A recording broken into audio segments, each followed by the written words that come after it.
Sponsored by Advanced German Homeopathy Clinic. मधुमेहाची जखम, ulcer, varicose veins, कॅन्सरच्या जखमा यावर मिळवा खात्रीशीर उपचार. कर्नाटकच्या आरोग्य मंत्र्यांच्या हस्ते VK एक्सलन्स पुरस्काराने सन्मानित डॉक्टर मनोज पुजार यांच्या ॲडव्हान्स जर्मन होमिओपॅथिक क्लिनिकला आजच भेट द्या. Kalashree apartment, Khanapur road, Tilakwadi, Belgaum. Phone 7975 37 39 45. नमस्कार, मी श्वेता अंकले. तरुण भारत न्यूज बुलेटिनमध्ये आपल्या सर्वांचे स्वागत. आता पाहूया ठळक घडामोडी. कर्नाटकचे नवनिर्वाचित मुख्यमंत्री DK शिवकुमार हे उद्या बुधवार दिनांक 3 जून रोजी दुपारी 4 वाजता बेंगळूर येथील लोकभवनातील ग्लास हाऊसमध्ये आयोजित शपथविधी सोहळ्यात मुख्यमंत्री पदाची शपथ घेणार आहेत. त्यांच्या शपथविधीकडे राज्यासह देशभरातील राजकीय वर्तुळाचं लक्ष लागलं आहे. माजी मुख्यमंत्री सिद्धरामय्या यांनी पदाचा राजीनामा दिल्यानंतर काँग्रेस विधिमंडळ पक्षाच्या बैठकीत DK शिवकुमार यांची एकमताने मुख्यमंत्री पदासाठी निवड करण्यात आली. यानंतर पक्षश्रेष्ठींनी त्यांच्या नावावर शिक्कामोर्तब केले. दीर्घकाळापासून कर्नाटकच्या राजकारणात प्रभावी नेतृत्व म्हणून ओळख असलेले शिवकुमार आता राज्याचे 25वे मुख्यमंत्री म्हणून कार्यभार स्वीकारणार आहेत. संघटन कौशल्य, पक्षनिष्ठा आणि प्रशासनातील अनुभवाच्या जोरावर त्यांनी काँग्रेसमध्ये महत्त्वाचे स्थान निर्माण केले आहे. शपथविधी सोहळ्यासाठी काँग्रेसचे वरिष्ठ नेते, विविध राज्यातील मुख्यमंत्री, मंत्री तसेच अनेक मान्यवर उपस्थित राहण्याची शक्यता आहे. नव्या नेतृत्वाखाली कर्नाटकच्या विकासाला गती मिळेल अशी अपेक्षा काँग्रेस कार्यकर्त्यांकडून व्यक्त करण्यात येत आहे. बेळगाव उत्तरचे आमदार आसिफ सेठ यांना कर्नाटकात मंत्रिमंडळात स्थान द्यावे अशी मागणी आता जोर धरू लागली आहे. कित्तूर कर्नाटक मुस्लिम जमात फेडरेशनने मंगळवारी अंजुमन शाळेच्या सभागृहात पत्रकार परिषद आयोजित करून ही मागणी अधिकृतपणे मांडली. फेडरेशनच्या बैठकीत बेळगाव उत्तरचे आमदार आसिफ सेठ यांना मंत्रिपद देण्याचा ठराव एकमताने मंजूर करण्यात आला. तसेच हा ठराव मुख्यमंत्री आणि राज्य काँग्रेस नेतृत्वाकडे पाठपुरावा करण्याचा निर्णयही घेण्यात आला. याचबरोबर मंत्री सतीश जारकिहोळी यांना कर्नाटक प्रदेश काँग्रेस कमिटीच्या अध्यक्षपदासह उपमुख्यमंत्रीपद देण्याची मागणीही फेडरेशनच्या वतीने करण्यात आली. कर्नाटक मंत्रिमंडळाच्या संभाव्य पुनर्रचनेच्या पार्श्वभूमीवर बेळगावातील राजकीय हालचालींना वेग आला आहे. या मागणीसाठी फेडरेशनचे शिष्टमंडळ लवकरच मंत्री सतीश जारकिहोळी यांची भेट घेणार असून त्यांच्या माध्यमातून मुख्यमंत्री DK शिवकुमार यांच्यापर्यंत ही मागणी पोहोचवण्यात येणार आहे. तसेच या सर्व मागण्यांसाठी फेडरेशनचे विशेष शिष्टमंडळ बेंगळूरमध्ये मुख्यमंत्री DK शिवकुमार यांची भेट घेणार असल्याची माहिती बैठकीत देण्यात आली. मॅट्रिमोनी ॲपवर ओळख करून घेत एका भामट्याने स्वतःला परदेशात कार्यरत दंतचिकित्सक असल्याचे भासवत बेळगावातील एका युवतीची 3,38,000 रुपयांची फसवणूक केल्याचा प्रकार उघडकीस आला आहे. या प्रकरणी CEN पोलीस ठाण्यात गुन्हा दाखल करण्यात आला असल्याची माहिती शहर पोलीस आयुक्त भूषण बोरसे यांनी मंगळवार दिनांक 2 जून रोजी दिली. तक्रारीनुसार आर्यन कुमार नावाच्या व्यक्तीने मॅट्रिमोनी ॲपच्या माध्यमातून संबंधित युवतीशी परिचय वाढवला. तो मूळचा हैदराबादचा असून सध्या नेदरलँडमध्ये दंतचिकित्सक म्हणून कार्यरत असल्याचे त्याने सांगितले. तसेच आपल्या कुटुंबियांनी लग्नास संमती दिली असल्याचे सांगून त्याने युवतीचा विश्वास संपादन केला. विश्वास संपादन केल्यानंतर विविध कारणे सांगून आरोपीने युवतीकडून टप्प्याटप्प्याने 3,38,000 रुपये उकळल्याचे समोर आले आहे. फसवणुकीची जाणीव झाल्यानंतर युवतीने पोलिसात धाव घेतली. CEN पोलीस ठाण्यामध्ये गुन्हा दाखल करण्यात आला असून पुढील तपास सुरू आहे. कर्नाटकमध्ये शाळा महाविद्यालयांमधील हिजाब आणि भगवा शाल या विषयावर पुन्हा एकदा राजकीय आणि सामाजिक वातावरण तापलं आहे. शिक्षण मंत्री मधु बंगारप्पा यांनी शाळांमध्ये हिजाब घालण्याची परवानगी दिल्याच्या पार्श्वभूमीवर बेळगावात श्रीराम सेनेने आंदोलन छेडले. श्रीराम सेनेचे राज्याध्यक्ष रवी कोकितकर यांच्या नेतृत्वाखाली कार्यकर्त्यांनी विद्यार्थ्यांना भगवी शाल वाटप करण्याचा निर्धार केला होता. यासाठी कार्यकर्ते जय श्रीरामच्या घोषणा देत शाळा आणि महाविद्यालयांच्या दिशेने निघाले. मात्र कायदा व सुव्यवस्था बिघडण्याची शक्यता लक्षात घेऊन पोलिसांनी त्यांना मार्गातच रोखले आणि ताब्यात घेतले. त्यावेळी रवी कोकितकर यांनी सर्व विद्यार्थ्यांसाठी समान गणवेशाची अंमलबजावणी व्हावी अशी मागणी केली. तसेच भाजप सरकारच्या काळात लागू करण्यात आलेल्या गणवेशासंदर्भातील धोरण कायम ठेवावे, अन्यथा तीव्र आंदोलन करण्यात येईल असा इशाराही त्यांनी दिला. दरम्यान या घटनेमुळे परिसरात काही काळ तणावाचं वातावरण निर्माण झालं होतं. कोणताही अनुचित प्रकार घडू नये यासाठी पोलिसांनी परिसरात अतिरिक्त बंदोबस्त तैनात केला होता. परिस्थिती सध्या नियंत्रणात असून शांतता कायम असल्याचे पोलिसांकडून सांगण्यात आले. बेळगावात अत्याधुनिक वैद्यकीय सेवांसाठी आता विश्वासाचं नाव विजया दक्षता हॉस्पिटल. 24 तास अतिदक्षता विभाग, जनरल मेडिसिन, सर्जरी, डायलिसिस, प्रसूती सेवा, बालरोग, अस्थिरोग, न्यूरोलॉजी, कॅन्सर सर्जरी आणि अनेक सुपर स्पेशालिटी सुविधा सर्व एकाच ठिकाणी.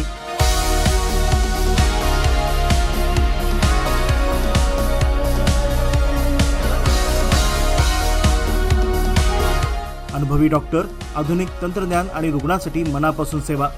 सर्व प्रमुख विमा आणि सरकारी योजना स्वीकारल्या जातात. आजच भेट द्या. खानापूर रोड, 3ऱ्या रेल्वे गेट जवळ, रेल्वे ओव्हरब्रिजच्या खाली, टिळकवाडी, बेळगाव. संपर्क 7353641444. विजया दक्षता हॉस्पिटल, आपल्या आरोग्याची दक्ष काळजी. कर्नाटकातील संभाव्य मंत्रिमंडळ विस्ताराच्या पार्श्वभूमीवर दिल्लीतील राजकीय हालचालींना वेग आला आहे. राजधानीतील सरवण भवनमध्ये कर्नाटकचे माजी मुख्यमंत्री सिद्धरामय्या, काँग्रेसचे वरिष्ठ नेते सतीश जारकिहोळी आणि पक्षातील अन्य प्रमुख नेते आज मंगळवारी नाश्त्यादरम्यान चर्चा करताना दिसून आले. मंत्रिमंडळ विस्तार, संघटनात्मक बदल आणि राज्यातील सध्याच्या राजकीय परिस्थितीवर या नेत्यांमध्ये चर्चा झाल्याची माहिती सूत्रांकडून मिळत आहे. दिल्लीतील बैठका आणि वरिष्ठ नेतृत्वासोबत सुरू असलेल्या सल्लामसलतीमुळे कर्नाटक काँग्रेसमध्ये लवकरच काही महत्त्वाचे निर्णय होण्याची शक्यता व्यक्त केली जात आहे. सरवण भवनमधील या अनौपचारिक भेटीची छायाचित्रे समोर आल्यानंतर राजकीय वर्तुळात विविध चर्चांना उधाण आलं आहे. मात्र बैठकीतील चर्चेचा अधिकृत तपशील अद्याप जाहीर करण्यात आलेला नाही.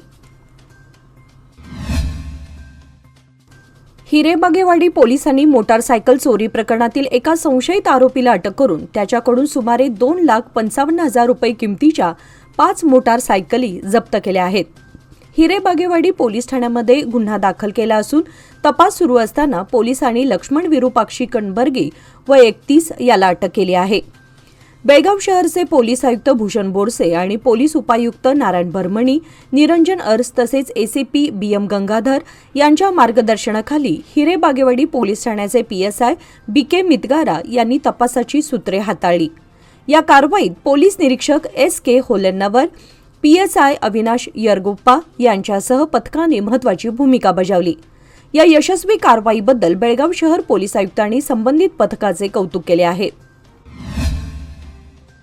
अल्पवयीनांचे अश्लील व्हिडिओ सोशल मीडियावर शेअर केल्याप्रकरणी शहर सायबर क्राईम विभागाने श्रीनाथ पाटील वय 27 याला अटक केली आहे. ही माहिती शहर पोलीस आयुक्त भूषण बोरसे यांनी मंगळवार दिनांक 2 जून रोजी पत्रकार परिषदेत दिली. पोलिसांनी दिलेल्या माहितीनुसार 15 डिसेंबर 2024 रोजी आरोपीने इंस्टाग्राम मेसेंजरद्वारे अल्पवयीनांशी संबंधित अश्लील व्हिडिओ प्रसारित केले होते. या प्रकाराची माहिती केंद्र सरकारच्या Indian cyber crime coordination centre यांना मिळाल्यानंतर त्यांनी याची गंभीर दखल घेत संबंधित यंत्रणांना कायदेशीर कारवाईचे निर्देश दिले. या प्रकरणी हवालदार गंगाधर यांनी दिलेल्या तक्रारीवरून गुन्हा दाखल करण्यात आला. त्यानंतर सायबर क्राईम विभागाने तपास करून आरोपीला अटक केली. प्रकरणाचा पुढील तपास ACP मंटूर आणि CPI घाबी यांच्या मार्गदर्शनाखाली सुरू आहे. सायबर गुन्ह्यांविरोधात पोलिसांनी कठोर भूमिका घेतली असून सोशल मीडियावर बेकायदेशीर व आक्षेपार्ह सामग्री प्रसारित करणाऱ्यांवर कायदेशीर कारवाई करण्यात येणार असल्याचा इशारा देण्यात आलाय. शहरातील बेळारी नाल्याजवळ सार्वजनिक ठिकाणी सुरू असलेल्या जुगार अड्ड्यावर शहापूर पोलिसांनी छापा टाकून 7 जणांना अटक केली. या कारवाईत पत्ते व जुगार साहित्य जप्त करण्यात आले असून एक आरोपी फरार झाला आहे. पोलिसांनी दिलेल्या माहितीनुसार धनराज उर्फ बंटू महादेव सुतार, नाजिरा अजिजा पठाण, श्रीधर ज्योतिबा लोहार, राहुल हलगेकर, नागप्पा नायक, विनायक दारमुडे आणि विश्वनाथ गोतडकी यांना अटक करण्यात आली. तर शशी जलागार हा आरोपी फरार आहे. हे सर्वजण बेळारी नाल्याजवळील एका सार्वजनिक ठिकाणी पैशांची बाजी लावून अंदर बाहेर हा जुगार खेळत असल्याची माहिती मिळाल्यानंतर शहापूर पोलीस ठाण्याचे PSI मणिकांत पुजारी व त्यांच्या पथकाने छापा टाकला. या प्रकरणी शहापूर पोलीस ठाण्यामध्ये गुन्हा नोंद करण्यात आला असून कर्नाटक पोलीस कायदा 1963च्या कलम 87 अंतर्गत कारवाई करण्यात आली आहे. पुढील तपास शहापूर पोलीस करत आहेत. मराठी भाषिकांच्या विविध मागण्यांसाठी महाराष्ट्र एकीकरण समितीने आंदोलनाचा पवित्रा घेतला असून 22 जून रोजी मराठी फलक सक्तीने लावावेत या मागणीसाठी जिल्हाधिकारी कार्यालयावर धडक मोर्चा काढण्यात येणार असल्याची घोषणा करण्यात आली आहे. तसेच सीमाप्रश्नी सर्वोच्च न्यायालयात सुरू असलेल्या कामकाजाबाबत उच्चस्तरीय समितीची बैठक तातडीने बोलवावी या मागणीसाठी 29 जून रोजी मुंबईतील मुख्यमंत्री देवेंद्र फडणवीस यांच्या वर्षा निवासस्थानासमोर आंदोलन करण्यात येणार असल्याचा इशारा समितीने दिला आहे. महाराष्ट्र एकीकरण समितीच्या या दोन्ही आंदोलनांना कोल्हापूर शिवसेनेचे जिल्हाप्रमुख विजय देवणे यांनी जाहीर पाठिंबा दिला आहे. महाराष्ट्रातून मोठ्या संख्येने शिवसैनिक या मोर्चा आणि आंदोलनात सहभागी होणार असल्याचे त्यांनी सांगितले. मराठी भाषा, मराठी फलक आणि सीमा भागातील मराठी जनतेच्या प्रश्नांवर सरकारने ठोस भूमिका घ्यावी अशी मागणी यावेळी करण्यात आली. आगामी आंदोलनांच्या पार्श्वभूमीवर सीमा भागातील राजकीय वातावरण तापण्याची चिन्हे दिसत आहेत. कर्नाटक सरकारचे सार्वजनिक बांधकाम मंत्री व बेळगाव जिल्ह्याचे पालकमंत्री सतीश जारकिहोळी यांच्या वाढदिवसानिमित्त आज हुक्केरी तालुका रुग्णालयात बाह्य रुग्णांना फळ वाटप कार्यक्रम आयोजित करण्यात आला. बेळगाव पालकमंत्री सतीश जारकिहोळी अभिमानी मंडळ हुक्केरी तसेच कर्नाटक राज्य चलवादी महासभा बेळगाव जिल्ह्याचे उपाध्यक्ष किरण बागेवाडी यांच्या नेतृत्वाखाली हा उपक्रम राबवण्यात आला. यावेळी रुग्णालयातील बाह्य रुग्णांना फळांचे वाटप करून त्यांची प्रकृती लवकर बरे होण्यासाठी शुभेच्छा देण्यात आल्या. कार्यक्रमास अभिमानी मंडळाचे सदस्य, चलवादी महासभेचे पदाधिकारी व कार्यकर्ते उपस्थित होते. सामाजिक बांधिलकी जपत रुग्णसेवेचा संदेश देणारा हा उपक्रम कौतुकास्पद ठरला. वाढदिवसानिमित्त विविध सामाजिक उपक्रम राबवण्याचा संकल्प यावेळी व्यक्त करण्यात आला.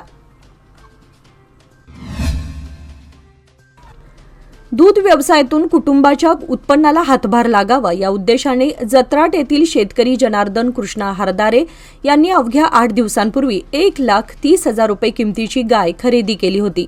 मात्र सोमवारी रात्री अचानक हृदयविकाराचा झटका आल्याने गायीचा मृत्यू झाला. या घटनेमुळे हरदारे कुटुंबावर मोठे आर्थिक संकट कोसळले आहे. शासनाकडून अशा प्रकरणांमध्ये मिळणारी 15,000 ते 20,000 रुपयांची मदत अत्यंत अपुरी असल्याने संबंधित शेतकऱ्याला किमान 1,00,000 रुपयांची नुकसान भरपाई देण्यात यावी अशी मागणी कर्नाटक राज्य रयत संघटनेचे राज्य कार्याध्यक्ष राजू पोवार यांनी केली आहे. घटनेची माहिती मिळताच राजू पोवार यांनी पशुवैद्यकीय अधिकारी डॉक्टर योहोशवा राज, तलाठी DL हाडकर आणि पोलीस अधिकारी प्रकाश के नेगिनहाळ यांच्याशी संपर्क साधला. त्यानंतर मंगळवारी संबंधित अधिकाऱ्यांनी घटनास्थळी भेट देऊन गायीची उत्तरीय तपासणी केली आणि पंचनामा केला. या घटनेचा सविस्तर अहवाल संबंधित विभागाकडे पाठवण्यात येणार असून नुकसानग्रस्त शेतकरी जनार्दन हरदारे यांना योग्य आर्थिक मदत मिळावी यासाठी रयत संघटनेतर्फे पाठपुरावा करण्यात येणार असल्याचे राजू पोवार यांनी सांगितले.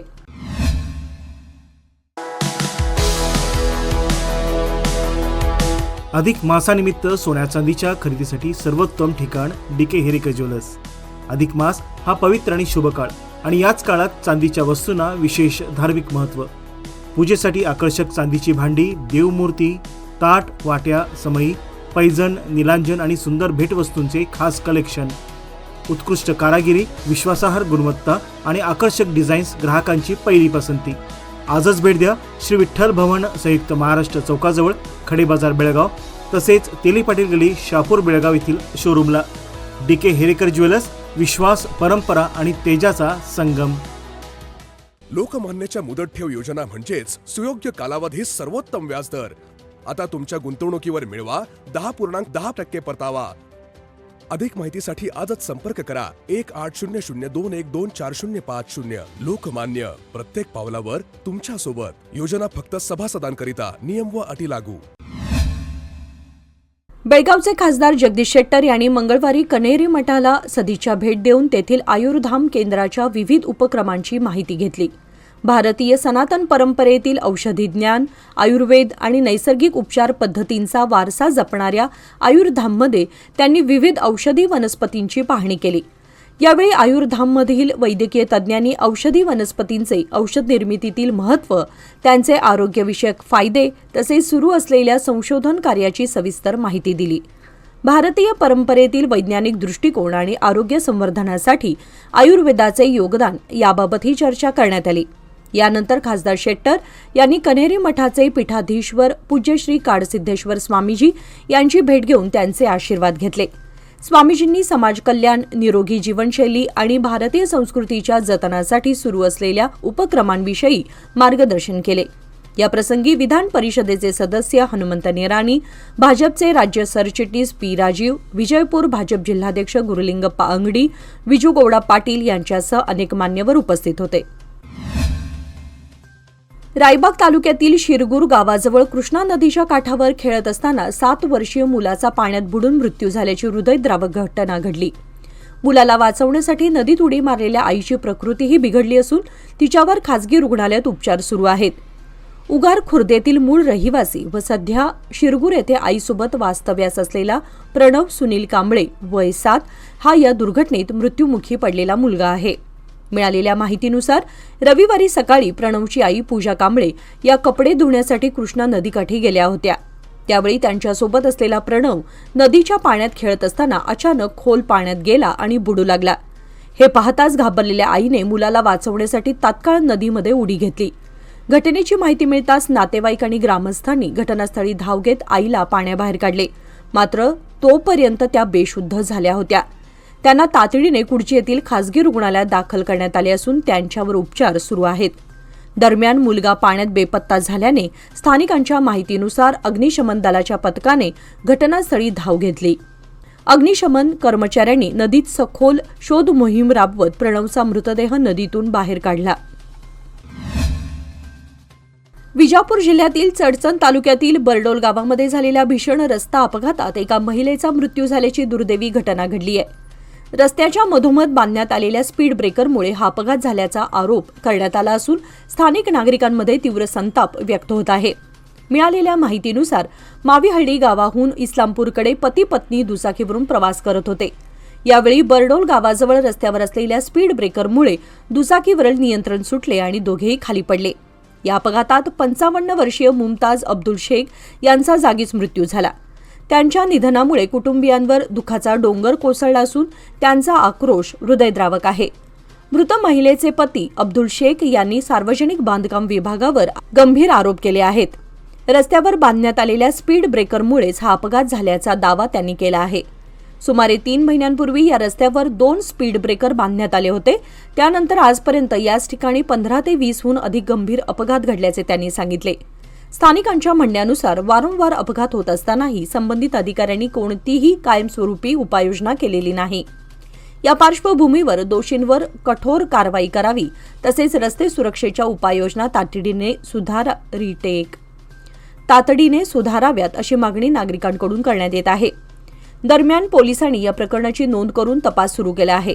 सतत घडणाऱ्या अपघातांच्या पार्श्वभूमीवर जिल्हा प्रशासन आणि सार्वजनिक बांधकाम विभाग कोणते पाऊल उचलणार याकडे सर्वांचे लक्ष लागले आहे. समर्थ भारत प्रतिष्ठानच्या वतीने सुभाषचंद्र नगर येथील रहिवासी व उद्योजक आप्पासाहेब गुरव आणि सूरज नेतलकर यांनी व्हॅक्सिन डेपो परिसर प्लास्टिक मुक्त करण्यासाठी विशेष स्वच्छता मोहीम राबवली. मंगळवार दिनांक 2 जून रोजी परिसरात विखुरलेल्या प्लास्टिकच्या बाटल्या, पिशव्या आणि इतर कचरा पाहून त्यांनी स्वतः पुढाकार घेत कचरा गोळा करण्यास सुरुवात केली. त्यांचा हा उपक्रम पाहून फिरण्यासाठी आलेल्या अनेक नागरिकांनीही स्वच्छता मोहिमेत सहभाग घेतला. नागरिकांच्या सहकार्यामुळे मोठ्या प्रमाणात प्लास्टिक कचरा जमा करण्यात यश आले. त्यानंतर महानगरपालिकेची कचरा वाहतूक करणारी गाडी बोलावून गोळा केलेला कचरा डेपोमध्ये पाठवण्यात आला. यावेळी नागरिकांनी प्लास्टिकचा वापर शक्यतो टाळावा तसेच सार्वजनिक ठिकाणी प्लास्टिक कचरा टाकून परिसर अस्वच्छ करू नये असे आवाहन करण्यात आले. उन्हाळ्याच्या तीव्रतेमुळे बेळगाव शहरासमोर पिण्याच्या पाण्याचे गंभीर संकट उभे राहिले आहे. शहराचा प्रमुख पाणीपुरवठा स्रोत असलेल्या राकसकोप जलाशयातील पाणीसाठा झपाट्याने कमी होत असून उपलब्ध साठा केवळ आणखी 10 ते 15 दिवस पुरेल अशी धक्कादायक माहिती समोर आली आहे. सुमारे 7 लाख लोकसंख्या असलेल्या बेळगाव शहराला दररोज 130 ते 135 दशलक्ष लिटर पाण्याची गरज भासते. शहराचा पाणी पुरवठा मुख्यतः राकसकोप आणि हिडकल या 2 जलाशयांवर अवलंबून आहे. मात्र यंदाच्या तीव्र उन्हाळ्यामुळे आणि वाढलेल्या बाष्पीभवनामुळे दोन्ही जलाशयातील पाण्याची पातळी वेगाने घटत आहे. राकसकोप जलाशयातील पाणीसाठा चिंताजनकरित्या कमी झाला असून पावसाळा वेळेत सुरू न झाल्यास शहरातील पाणी पुरवठ्यावर परिणाम होण्याची शक्यता आहे. प्रशासनाने परिस्थितीवर बारकाईने लक्ष ठेवलं असून पाण्याचा काटकसरीने वापर करण्याचे आवाहन नागरिकांना करण्यात आले आहे. महापालिकेने आधीच पाणी पुरवठ्याच्या वेळापत्रकात काही बदल केले असून उपलब्ध साठ्याचे नियोजनबद्ध व्यवस्थापन करण्यासाठी उपाययोजना सुरू आहेत. दरम्यान मान्सूनच्या आगमनाकडे आता प्रशासनासह नागरिकांचेही लक्ष लागून राहिले आहे. पावसाने वेळेत हजेरी लावली नाही तर बेळगाव शहरासह जिल्ह्यातील अनेक भागांमध्ये पाणी टंचाई अधिक तीव्र होण्याची भीती व्यक्त केली जात आहे. याचबरोबर आजचे बातमीपत्र इथे संपले. अधिक माहिती आणि ताज्या घडामोडींसाठी पाहत रहा तरुण भारत न्यूज चॅनल. तसेच आमच्या चॅनलला लाईक, शेअर आणि सबस्क्राईब करायला विसरू नका. आणि विश्वासार्ह बातम्यांसाठी दररोज वाचा दैनिक तरुण भारत. धन्यवाद.